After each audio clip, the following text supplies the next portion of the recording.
Well, when I graduated from university, I didn't know what I was going to do with my life. And I thought maybe I was going to go in and do big corporate restructurings, work on Bay Street and make millions of dollars. Life got in the way of all of that. And so I managed to find a job working in government, which I thought was going to be a short-term opportunity. And I fell in love with public policy. I've had a phenomenal career. The chance to serve my country, to work every day to try and make it even better for Canadians. I really do believe this is the best country in the world to live. I served twice as Canada's most senior public servant. I was Canada's High Commissioner to the United Kingdom, and I am currently working as Canada's Chief Trade Negotiator to the United States.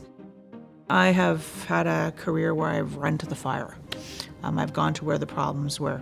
We had information about real security threats to Canada in the nation's capital, threats to our economic security at the border, and actually having to be the person who provides the advice to the Prime Minister that says, for the first time in history, we are going to invoke the Emergency Act and take civil liberties away from Canadians because of the risk to the country.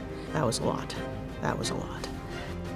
There's very little, I would say almost nothing that I have done in my career that I've ever done on my own. I've always worked as part of teams with great, great people. One of the lessons that has stayed with me through that time is humility, because nobody knows everything. And one of your most important things to do when you have a leadership role is to create the space for everybody to make a contribution. Don't just wait for opportunity to come to you. Be open, be curious, ask lots of questions.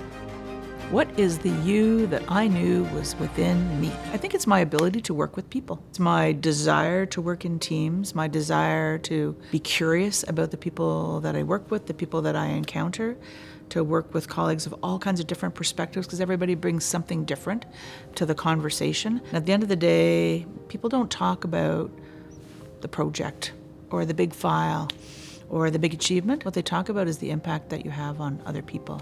Everybody can be a leader. It's not about your rank on an organizational chart. It's about what drives you, what's in you, and your desire, your ambition to make a difference. Find that spark, find that ambition. You'll do amazing things. I can't wait to see what you're going to do.